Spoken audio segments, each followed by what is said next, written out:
Hey, how's it going, everybody? Welcome to Indie Comics Review. This week, we're going to do things a little bit differently. I'm going to do one new book from last week, and I'm going to do five, or make it three wrap-up books that are the final issues from mini-series that I've also reviewed in the past. I noticed that a lot of the times, books that or series that I review, the number ones on, I'm really excited about the series, and then for some reason, I'll be disappointed at the end of the series. I guess I'll lose interest, or the story will peter out for me, or something like that. And I've had that happen a lot lately. I don't know about you guys, but I'm going to pick out three books that I'm going to see how these series wrapped up. But first, we're going to do the number one book from last week, for me at least, and that was the last book you'll ever read. And that book is written by Cullen Bunn and illustrated by Leila Lietz. I think it's Lietz. Leila Lietz. I'll get it right. Anyway, this is a great book. And this character's name, Olivia Cade. And she's written a book that supposes that civilization is a lie. Basically, she says that we've been conditioned to be polite and civil to each other. But deep down inside, we're like these savage beasts waiting to get out.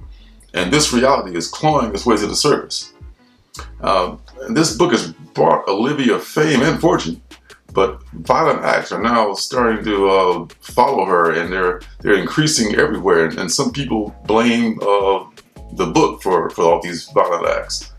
Even at book signings, she's attracting crazy stands of her own and of the book, who attack her as well as other people. So it gets so bad that Olivia decides to hire her own personal security team. The head of that team is named Agent Connor Wilson. And he's given like only one requirement by Olivia, and he can never read her work. So what Wilson doesn't know is that Olivia has something weird going on with her, and that she's not letting on what that weird thing is that's happening with her behind the scenes. There's so much I love about this book. Cullen Bunn, first of all, doing it again.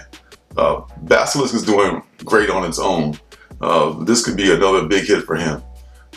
He leaves me wanting more without wondering what the hell just happened. As far as I'm concerned, this is a great concept. Leila Lietz, whose name I hope I'm not destroying. Just beautiful artwork. The brushwork is fantastic. I don't know if you use traditional or digital inking, but I just found myself looking through the book like over and over again, just admiring just the artwork. And she actually did my favorite cover of the A and B covers. And it's funny because, well, I'll get back to the covers in a minute. But it's funny because she did the art also, the interior art for Mother of Madness, Mom. And I didn't really, I wasn't really excited about her art in that book. It was kind of because I'm just so overwhelmed by all the other stuff going on in Mom that I just kind of lost Leila's work. It was just like average. And then now I saw this book, the same artist. Wait, that's the same artist? So, and I read an article where she said that she really got into the story. So she was more inspired to do a great job on this book. I think maybe Mom just kind of just felt like maybe just work for hire for her. But her work really shines in this book.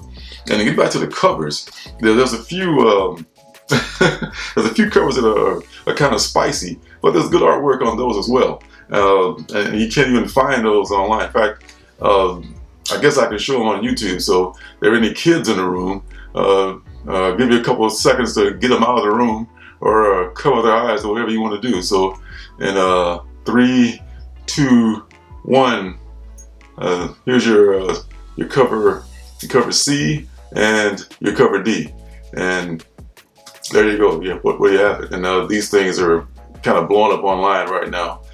They come in these black discreet poly bags. I couldn't find any at the local comic shop, but yeah. The thing is too, it's not just this cheap gimmick. It's not just there's a lot of, I won't name any names, but you know who they are. There's a lot of books out there that just exploit female anatomy and sexuality, and it's just kind of cheap and lowbrow. But this has a different feel to it. This has a feel of being erotic without just being exploitative or even obscene. So, as far as I'm concerned, this is a big honking hit.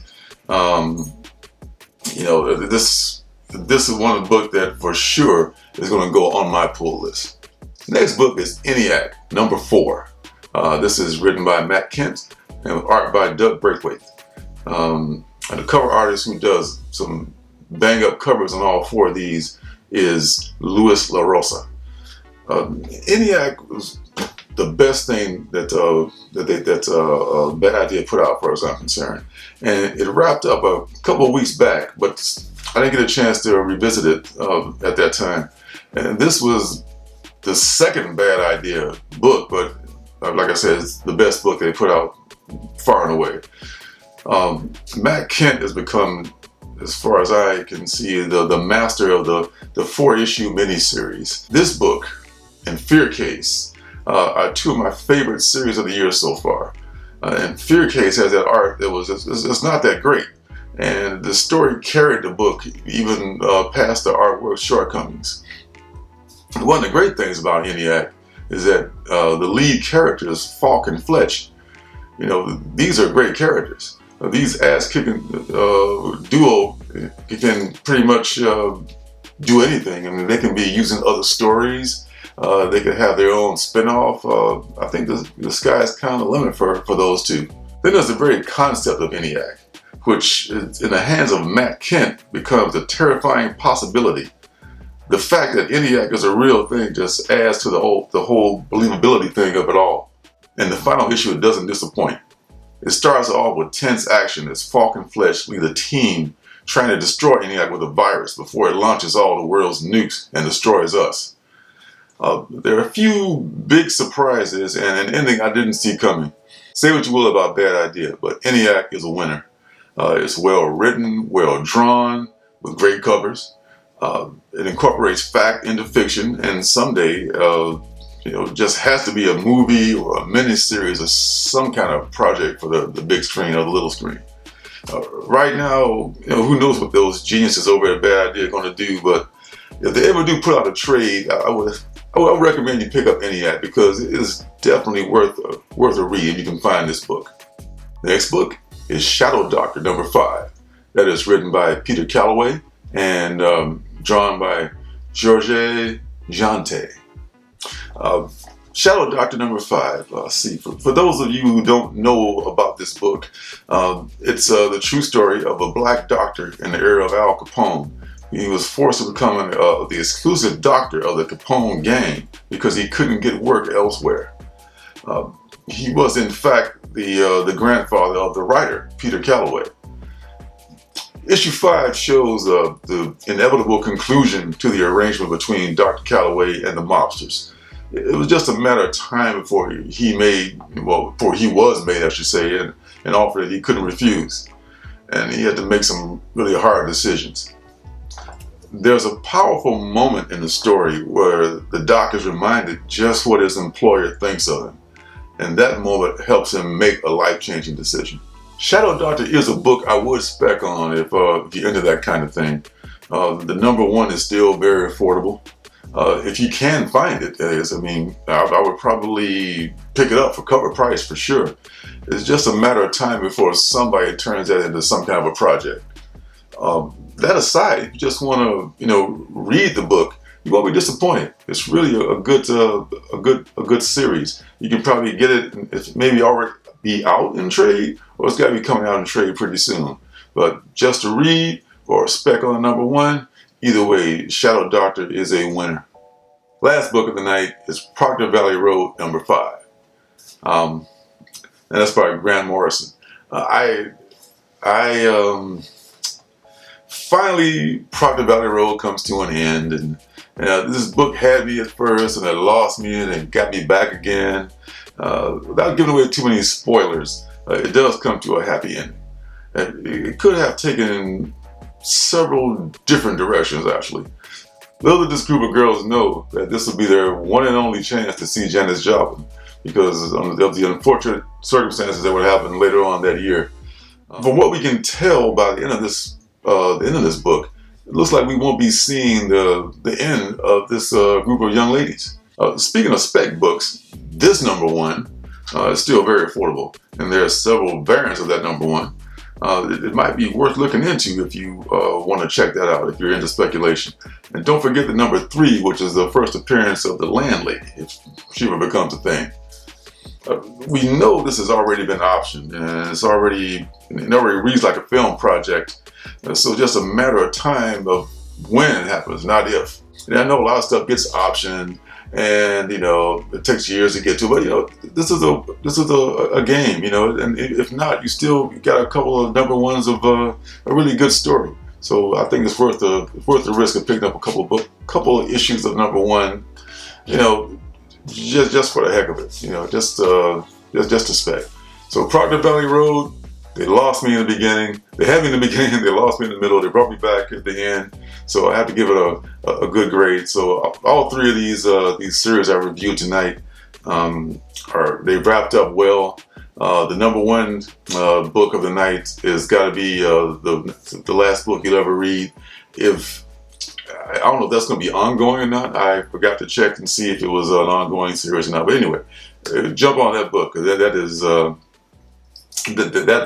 that's worth a good read if you're not already checking it out. And some people were talking about the X-rated copies and all that. So that's yeah, you can seek those out. Now is the time to probably get those too. So yeah, that's it for Indie Comics Review this week. You may have noticed, some of you guys, that I'm practicing my streaming skills now. It seems like there's some issues with, I think we have plenty of upload speed, but there's some issues with maybe my equipment. So as soon as I get all this stuff worked out, I'm going to be streaming for sure, hell or high water, this Friday. This is my birthday month, so I'm going to celebrate my birthday month with my first official stream this Friday. So here's hoping. So I'll be doing the haul video tomorrow, and after that, the stream video on Friday. So yeah, so that's all I got for right now, folks. Thanks for stopping by. Be sure to hit the like button, hit the subscribe button, and turn notifications on so you know when I'm making another video. So until next time, see you guys in the funny papers. Hey, don't forget to subscribe and leave a thumbs up.